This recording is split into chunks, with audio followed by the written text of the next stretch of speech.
กินข้าวน้ำกันเด้อปิ้งซีนปิ้งเหือกเนาะอันนี้ปิ้งส้มหมูปิ้งปลาแห้งแจ่วบองแจ่วโอด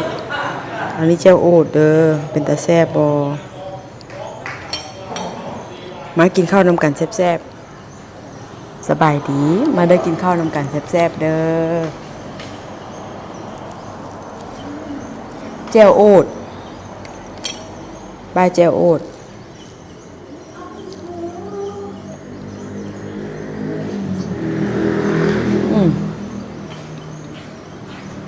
นี่ปลาแดดเดียวเนาะ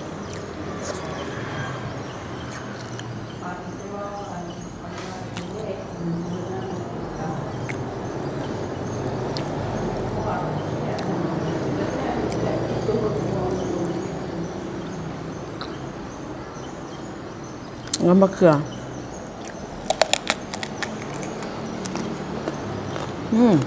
แซ่บ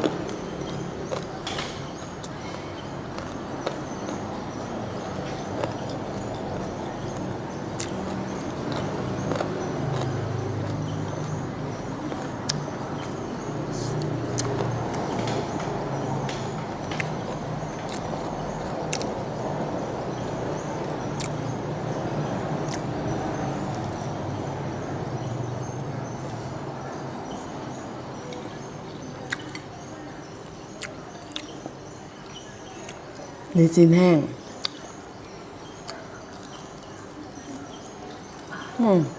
ครับ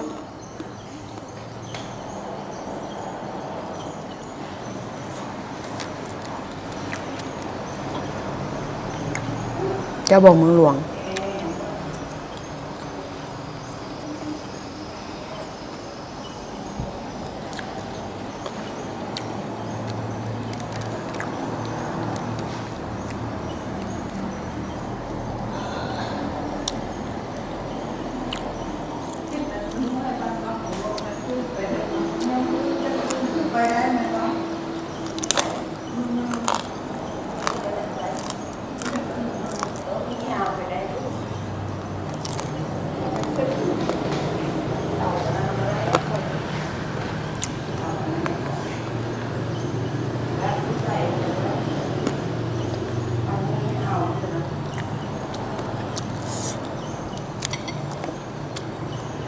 จะโอเจ็บเลย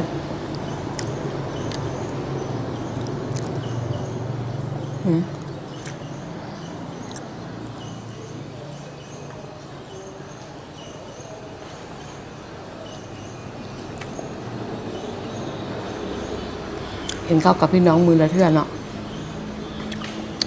ตอนนั้นยังบ่จอยคือซิแม่นเฮ็ดประมาณ 2-3 ปีอยากสิจอย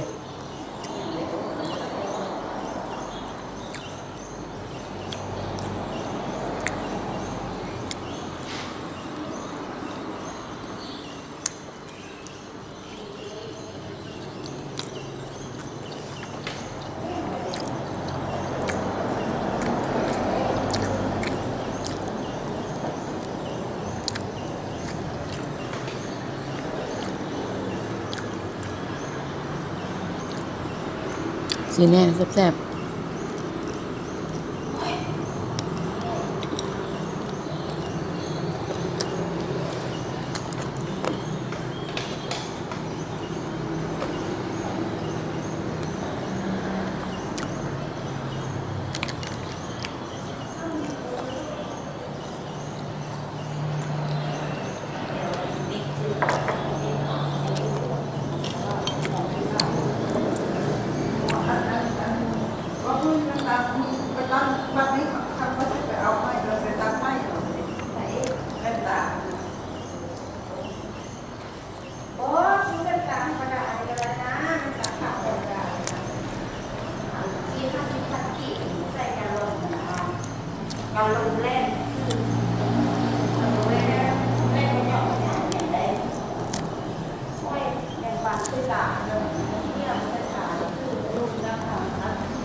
อิ่มแล้วพี่น้อง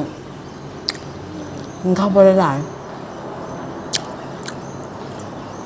อยากกินหลายๆให้เบิ่งอยู่แต่ว่ากินบ่ได้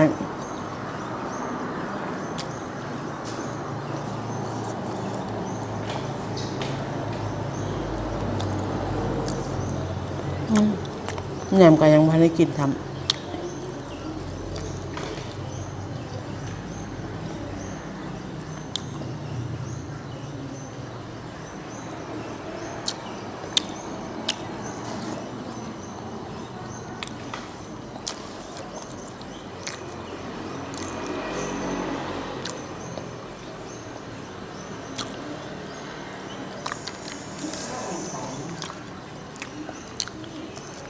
เคล็ดลับอยากกินข้าวหลายต้องกินกับหมู่เนาะอันนี้กินผู้เดียวนี่เฮือนที่3 คนเพิ่นกินก้อนแล้วกินบ่คือกัน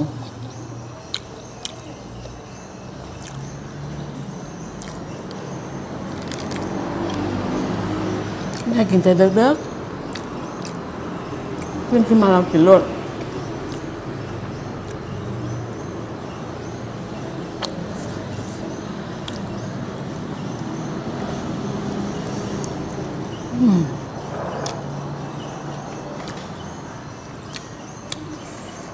อิ่มเนาะ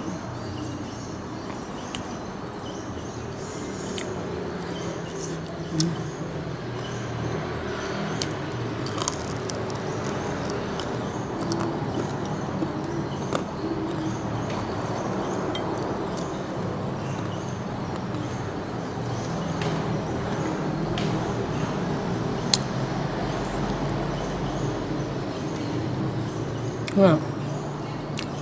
มีอันแหลมๆพร้อมอันแหลมๆมันต้องกัดให้มันแตกก่อนเนาะทำบ่ซั่นมันขูดเหือก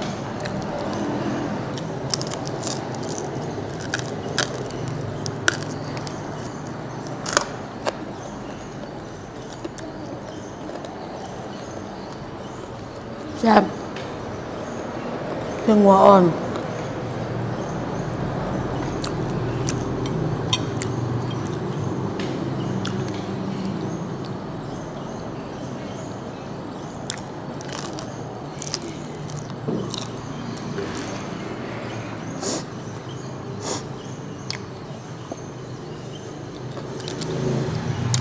เอา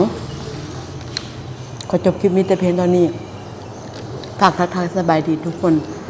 ทาง FC ผู้เก่าและผู้ใหม่มีผู้ที่ตามเพิ่ม2 คนดีใจหลายเนาะแล้วก็ขอให้ FC ทุกคน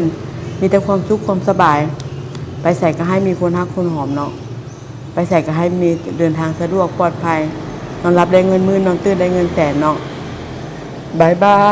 ยสบายดี